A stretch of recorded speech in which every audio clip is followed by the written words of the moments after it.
जय हिंद प्रिय विद्यार्थियों, मैं रविंद्र कुमार आपके अपने इस हिंदी स्टडी मोशन चैनल पर आप सबका हार्दिक स्वागत करता हूं। प्रिय विद्यार्थियों, आज आप हमारे साथ पढ़ने वाले हैं रसखान द्वारा रचित जो कवित्व का एक छंद है आपके पाठ्य पुस्तक में, उसकी व्याख्या को पढ़ेंगे आप। तो आइए साथियों, आपको लिए चले इस कवित्व की तरफ। गोरज बिराजे भाल लह लही बन माल, आगे गैया पाछे ग्वाल, गाँव मृदुबान री, तैसी धुनि बांसुरी की मधुर मधुर जैसी, बंक चितवनी मंद मंद मुस्कान री, कदम्ब बिटप के निकट तटनी के तट, अटा चढ़ी चाहे पीत पट फहरान री, रस बरसावे तन तपन बुझावे नयन, प्राणन रिझावे वह आवे रस खान री। दोस्तों, यहाँ पर शाम के समय जब श्री कृष्ण गायों को चराकर वन से लौट रहे हैं तब का वर्णन है। वे गोपियाँ उनको लौटते हुए देख लेती हैं। तब उन गोपियों में से एक गोपी अपनी सखियों से कहती है, क्या कहती है कि देखो श्री कृष्ण गायों को चराकर लौटे आ रहे हैं और उनके गोरज, गो मतलब गायों के पैरों से उठी हुई, रज मतलब धूल, गायों के पैरों से उठी हुई धूल उनके भाल बिराजे, उनके मस्तक पर सुशोभित हो रही है। क्या हो रही है? सुशोभित हो रही है। और लहलही बनमाल, और उनके हृदय पर स्थित बनमाला लहलही सुंदर लग रही है।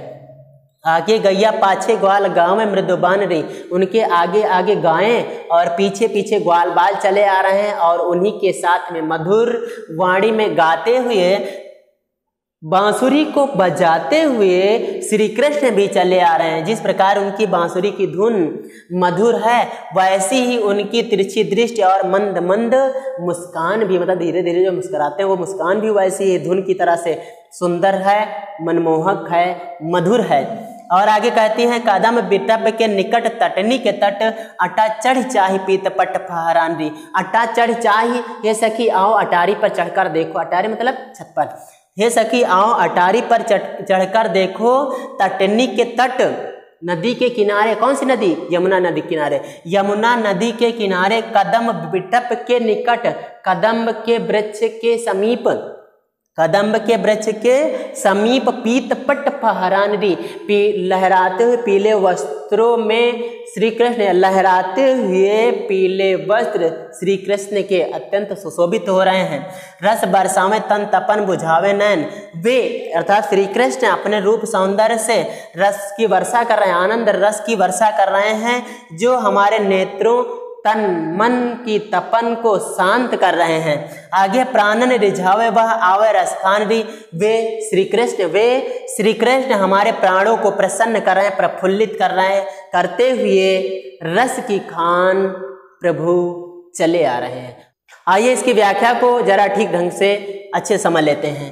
यहाँ पर कहा गया है कि शाम का समय हो रहा है और उधर श्री कृष्ण गायों को चराकर वन से लौट रहे हैं। तभी गोपियाँ उनको लौटते हुए देख लेती है। उन गोपियों में से एक गोपी अपनी सखियों से कहती है कि देखो श्री कृष्ण लौटे चले आ रहे हैं गायों को चराकर, और उनके मस्तक पर गायों के पैरों से उठी हुई जो धूल है अत्यंत सुंदर लग रही है, सुशोभित हो रही है।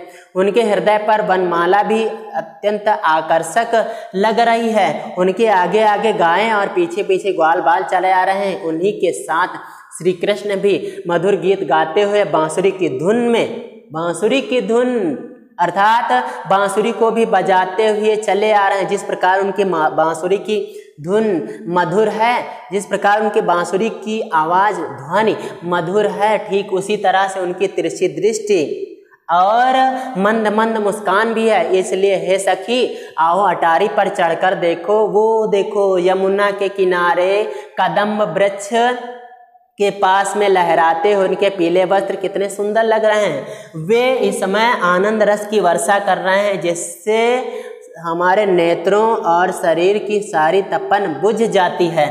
आगे कह रही हैं कि वे हमारे प्राणों को प्रफुल्लित करते हुए रस की खान श्री कृष्ण चले आ रहे हैं। दोस्तों, जैसा कि हम आशा करते हैं आप लोगों के समझ में ये वाला अर्थ, ये वाली व्याख्या आ गई होगी। तो दोस्तों आइए चलते हैं इसके काव्यगत सौंदर्य को भी देखते हैं। यहाँ पर भाषा दोस्तों है ब्रज भाषा। कौन सी है? ब्रज भाषा है। शैली कौन सी है? शैली तो भाई यहाँ पे भावात्मक है। कौन सी शैली है? भावात्मक शैली है। और रस यहाँ पे श्रृंगार है। कौन सा है? श्रृंगार रस है ना। और ये छंद कौन सा है? छंद तो भाई कवित्त, पाठ का नाम लिखा है कवित्त, और पाठ का नाम भी है और यही छंद भी होता है ना। तो अलंकार यहाँ पे देखें, अगर इस जगह पे देखें मधुर मधुर, तो यहाँ पे पुनरुक्ति प्रकाश हो गया। कौन सा है? पुनरुक्ति प्रकाश हो गया। और भी है कुछ? हाँ जी बहुत है। पीत पट, यहाँ पे अगर देख लें तो ये अनुप्रास हो गया। कौन सा है? अनुप्रास अलंकार है। और भी कुछ है? हाँ जी होगा तो क्यों नहीं, बहुत कुछ होगा, ढूंढिएगा फिलहाल। शब्द शक्ति कौन सी है? शब्द शक्ति अभिधा है, अभिधा शब्द शक्ति है। और गुण कौन सा है? गुण है माधुर्य। गुण कौन सा दोस्तों? माधुर्य गुण है। आइए इसको फिर से देख लेते हैं। भाषा ब्रज भाषा है, पढ़ने से स्पष्ट है कि ब्रज भाषा है, अवधी हिंदी तो है नहीं। और शैली भावात्मक, भावों को यहाँ पे प्रमुखता दी गई, यानी भावों के द्वारा इनकी बात को समझा जा रहा है। रस यहाँ पर दोस्तों श्रृंगार है। श्रृंगार रस की विशेषता होती है जहाँ पर नायक और नायिका के मिलन अथवा बिछुड़ने का वर्णन होता है, वहाँ पर श्रृंगार रस होता है। या यहाँ यूँ कहें कि रत या स्नेह से उत्पन्न जो रस होता है वो श्रृंगार होता है। छंद यहाँ पे कौन सा है? वो कवित्त है। अलंकार पुनरुक्त प्रकाश, पुनरुक्त प्रकाश अलंकार वहाँ पे होता है जहाँ पर कोई शब्द एक से अधिक बार आता है और एक ही अर्थ में, तब पुनरुक्त प्रकाश हो जाता है। अच्छा, जब कोई शब्द एक से अधिक बार आए और अलग अलग अर्थ हो तो तब कौन सा अलंकार होगा? तो वहाँ पे होगा यमक, है ना दोस्तों। तो यमक हो जाएगा। और यहाँ पर अनुप्रास भी है। अनुप्रास वहाँ पे अलंकार होता है जहाँ पर किन्हीं वर्ण की बार बार आवृत्ति हो रही होती है ना दोस्तों। आगे बढ़ते हैं। शब्द शक्ति देखिए, शब्द शक्ति अभिधा है। अभिधा शब्द शक्ति वहाँ पर होती है जहाँ पर शाब्दिक अर्थ निकाला जा रहा होता है, अर्थात जो कुछ कहा जाए, जो कुछ लिखा हुआ हो वही अर्थ जहाँ पे निकलता है, वहाँ पे शब्द शक्ति अभिधा होती है। और गुण यहाँ पे माधुर्य है। जिस किसी काव्य के पढ़ने या सुनने से मधुरता की अनुभूति होती है, वहाँ पर गुण कौन सा होता है? माधुर्य गुण होता है। तो जैसा कि दोस्तों आपके समझ में अच्छे से आ गया होगा, और आज ये पाठ भी पूरा हो रहा है दोस्तों। तो आइए हम चलते हैं, अगले पाठ को हम अगले वीडियो में लेकर फिर से उपस्थित होंगे। चलते हैं दोस्तों, जय हिंद।